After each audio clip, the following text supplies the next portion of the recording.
Hey viewers, welcome to another game. Hey viewers, welcome to another game with Casual Pro Gamer. Today we're doing game number 3 of the best of 5 between AGJD or Jaedong in the bottom left as your blue player and Scarlet, surprisingly, as the red player. Of course, Scarlet is a type of red, so yeah, it's kind of logical that he plays in red.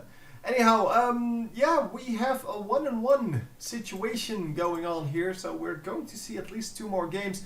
And so far, they have been awesome games. Holy crap! Game number 2 was very good. Game number 1 was already very good. But game number 2, holy crapola! That was like the best Zerg versus Zerg that I've seen in StarCraft 2. And I've seen quite a few games already. Well, you can see that from the channel as well. But not only those, I do follow other channels as well. I do like StarCraft 2 to watch. Not so much to play, but well, that's quite alright. I don't have to play every game that I like to watch. Sometimes games are just fun to watch because people are so good at them. And sometimes games are just crappy to watch because people are good at it. Because it kind of, well, in some games it kind of takes away the interesting part of the game. So, like, yeah, here, because people are really good at the game, they actually have very nice fights and such, and I like to watch the fights. But in some games, people are just so good that the fights become very defensive, which is not the case in StarCraft 2, as I said. But yeah, it then becomes very boring to watch. So anyhow, we are going to see similar builds here from both of them. Both of them going to go into, well, fast expansion. Both of those popping at the same time. And both of them have their spawning pools ready. So, yeah, the units even the same. So we are going to see 2 queens out for both of them. And then some Zerglings produced. Well, first extractor, I guess. There are no extractors up yet. And here, oh, one of them was already up, so yeah, I missed that a little bit, but it's not a really big deal. It's only 1 extractor. I mean, if he built 2, that would have been a bigger deal, but yeah, it's only 2 workers even on that, so not 3 workers, which is, well, the ultimate one, the ultimate thing, of course. Roach Warren immediately here, and are we going to see a similar strategy from his opponent? Because Scarlet may actually be caught off guard, because, well, most of these games, especially the Jaedong games, are all about the Baneling micro, so Zerglings and Banelings. But this is a large map, and of course with large maps you can pretty much do whatever you want in the early game, because there is not going to be pressure on your front door, especially if you have good scouting going on, and we can kind of count on Jaedong to do good scouting. Yeah, he's going to see that there's only a spawning pool up. There is no other building up yet, so finally we do have an evolution chamber here. Probably going to wall this off with another one, but we will have to see about that. So yeah, for now we still have 1 scout in there. It dies right there, but he did get to see everything. I don't think he actually saw this spawning pool, but oh, he did. Or sorry, it's not a spawning pool. It's an evolution chamber. So his opponent has no scouting information. This is the scouting information he has.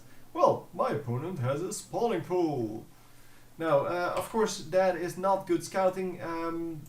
Yeah, we're going to have to see. So the Roach Warren is coming up. And I don't know how he guessed that there would be roaches out, but he is way too late with his roaches. Yeah, still 10 more seconds before that actually pops, and then he has to spend another like 30 seconds on producing the roaches, but we'll have to see. So yeah, the evolution chamber is going to go down immediately. Yeah, 27 seconds for the roaches to come up. And look at that, all of the roaches in the base. There is not going to be anything to defend against this, because well, spine crawlers are going to die in 2 shots, and all of these drones are going to go down. So even if he manages to produce enough roaches to get this done, so to get this down, to kill all of these roaches, he lost so much already, and Jaedong will have an undisturbed economy. He will have no problem defending against the push, and even level number 1 not coming up. So there was ranged attacks. from the thing. I thought I read, yeah, missile attacks. Okay, I saw an M. Okay, but it is missile attacks. And of course, roaches do need that to be effective. And look at that, just so much damage done. 4 workers killed only, but so many buildings went down, and yeah, so much delay on the mining as well. So yeah, he's just focusing on those workers now. Really nothing he can do. But yeah, well, 10 workers killed total. And that is what you do. You focus on the buildings first, so the important upgrades are really important. The spine crawlers, if you can take down like a hatchery, that would be great, but normally you can't. So you go for the drones, and yeah, if there are no drones, you focus the important buildings. And then what he did here is, because he couldn't get out anymore, he knew that, yeah, those units were basically dead. So just focusing the drones got him 6 more drone kills, and basically made his roaches already worth it. So yeah, we do have a huge army of roaches here. It did get scouted, I guess. This guy actually saw what was going on in this base. But so many roaches out. I don't think that this income is going to be equal. Well, yeah, you can see here almost 50 workers versus 37. He's about 10 workers behind here. And yeah, 10 workers behind means you're quite a lot behind in your income. So it is mainly gas here that is the big deal. It doesn't seem like a big deal, but he's producing twice the amount of gas. And that is, yeah, that's big.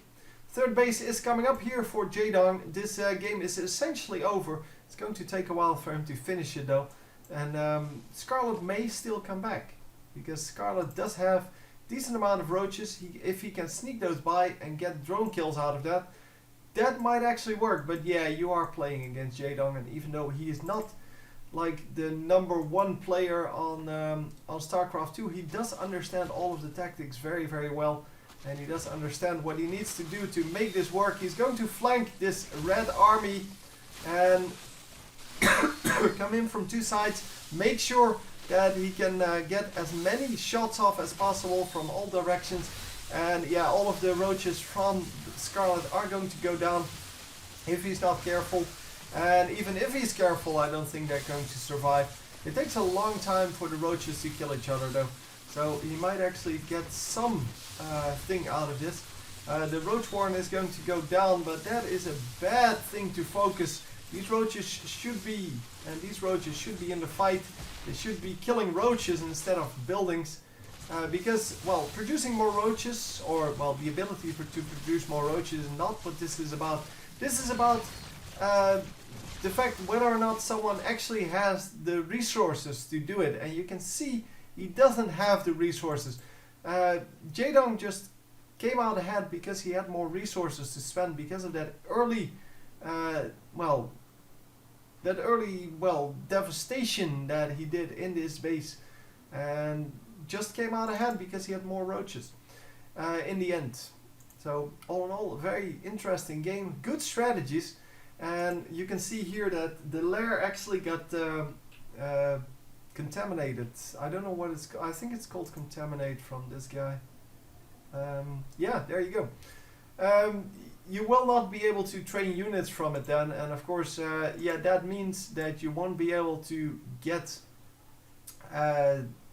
any new units out, and that kind of sucks.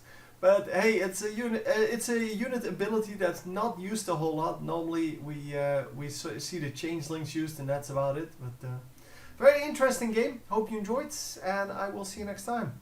GG.